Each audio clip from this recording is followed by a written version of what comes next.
আমরা এই মুহূর্তে রয়েছি পটুয়াখালী জেলার রাঙ্গামালী উপজেলার যে চরমন্তাজ ইউনিয়ন রয়েছে সেই জায়গায়। আমরা যে সাগরের সৃষ্ট যে লঘুচাপটি রয়েছে সেই লঘুচাপের প্রভাবে কিন্তু আপনারা দেখতে পাচ্ছেন যে সাগর উত্তাল রয়েছে এবং স্বাভাবিক যে জোয়ারের পানি সেই জোয়ারের পানি কিন্তু বৃদ্ধি পেয়েছে।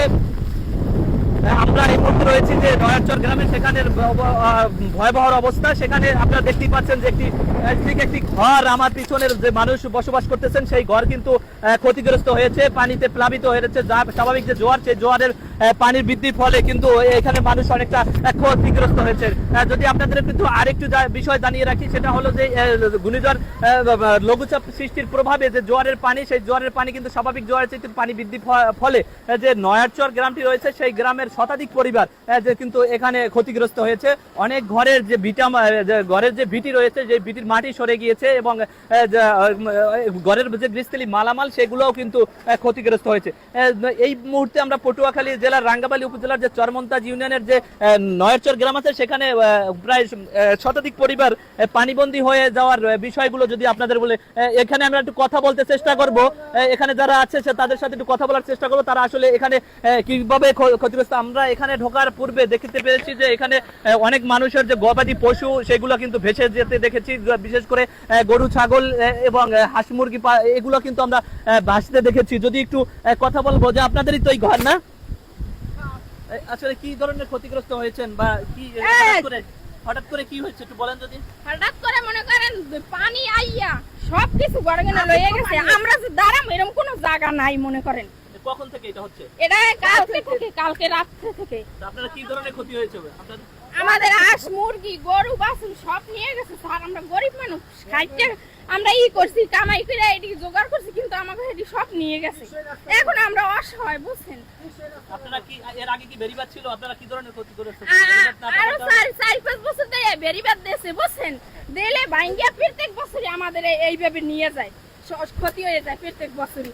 আর সরকার তো বলছে বলক দেবে কিন্তু দেয় না। আজকে 3-4 বছর ধরে আমরা এই জায়গায় এরকম রাস্তা বেরিবাদ ভাঙে আর এইভাবে আমাকে মনে করেন ক্ষতি হয়। আপনারা কি মালামাল বাঁচাইতে পারছেন কিনা? না, আমরা বাঁচাইতে পারিনি, এই অবস্থায় যাইতেও পারিনি। আমরা শুনছিলেন যে আসলে এখানে যে পরিবারগুলো রয়েছে জোয়ারের পানিতে কিন্তু অনেক ধরনের ক্ষতি হয়েছে। আপনারা যদি একটু বলেন যে আপনার ঘর কোথায়? এটা আমার ঘর, আমার মেয়েটা পোলা কি হয়েছে আপনি যদি বলেন। কাল ভয় আছুক করে বেরিবার ছুটিয়া সকালবেলা পানি উঠতে সব তলাই গেছে। যাওয়ার পরে এখন আমরা ঘরে উঠছি, কই পানি আইতে আসছে ঘরে, মাজা সমান পানি হয়েছে, বেড়া আসলে ছাগল আসলে সব কিছু হয়ে গেছে, গরু বছর গরিব মানুষ নিয়ে গেছে বাসায়। এই দেয় না পানি মধ্যে আমরা বিছাইতে আসি, নামছি বিছাইতে পাইনি নাই।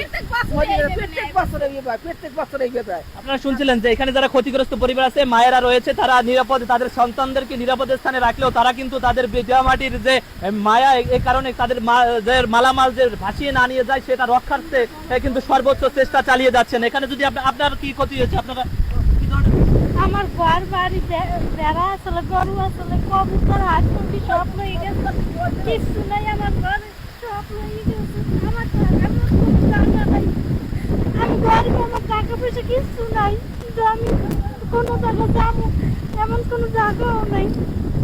প্রত্যেক বছর এমন হয়। আমরা এখন ভাঙ্গিয়ে নিমু, এরকম কোনো আমাদের জায়গা নেই। আজকে রাত্রে যে আমরা থাকবো, বাঁচবো, মরবো, এরকম কোনো আমাদের সিকিউরিটি নাই। এরকম জায়গা তো থাকতে হবে, আর আমাকে কেউ জায়গাও দেয় না। জায়গা টাকা পয়সা জায়গা আছে, হ্যাঁ আমাকে দেয় না। আমরা থাকলে তো ভাঙ্গিয়ে নিয়েই যাইতাম, হ্যাঁ কি এই জায়গায় মরার প্রতি বসে থাকতাম। শুনছিলেন যে কথা, আসলে প্রতি বছরই মে মাস আসলেই এই অঞ্চলের মানুষ কিন্তু একটা আলাদা আতঙ্কে বসবাস করে। আপনারা যদি একটু জানিয়ে রাখি, সেটা হলো যে গত কয়েকটি প্রায় 8টি যে বন্যা হয়েছে তার মধ্যে 5টি বন্যায় কিন্তু এখানে এই উপকূলীয় অঞ্চলে সবচেয়ে মে মাসে আসলে এই বন্যাগুলো হয়ে থাকে। সেক্ষেত্রে আমরা যেখানে রয়েছি সেখানে অনেক পরিবার কিন্তু এখন এই মুহূর্তে পানিবন্দী হয়ে আছেন। তারা অনেকটা তাদের সহায়ক সম্বল যাকে কিন্তু তারা ক্ষতিগ্রস্ত হচ্ছে। আমরা আসলে এখানে প্রচন্ড বাতাস, প্রচন্ড বেগে বাতাস বয়ে যাচ্ছে। আপনাদের সাথে লাইভে থাকাটা আসলে অনেকটা কষ্ট হয়ে যাচ্ছে আমাদের। আপনাদেরকে যদি একটু বলে রাখি যে রাঙ্গামালী উপজেলার এমনিতেই দুর্যোগপূর্ণ একটি এলাকা, এই এলাকার মানুষ এমনিতেই মে মাস আসলে একটি আলাদা আতঙ্কে থেকে থাকে। তো বিশেষ করে বেরিবাদের না থাকার কারণে মানুষ ক্ষতিগ্রস্ত। তবে আমরা কথা বলেছি যে ভুক্তভোগী যারা রয়েছে তাদের সাথে, তারা বলছেন যে অপরিকল্পিত বেরিবাদের কারণে বারবারই তারা আসলে এই বেড়িবাঁধ ভেঙে যাচ্ছে এবং অপরিকল্পিত বেড়িবাঁধের ফলে তারা কিন্তু বেশিরভাগই ক্ষতিগ্রস্ত হচ্ছে। এই অঞ্চলের মানুষ আসলে বন্যা এবং জলোচ্ছ্বাসের আতঙ্কে এই মে মাস আসলেই সবচেয়ে বেশি ক্ষতিগ্রস্ত থাকে। সর্বশেষ যদি আমি আপনাদেরকে একটু জানিয়ে রাখি, সেটা হলো যে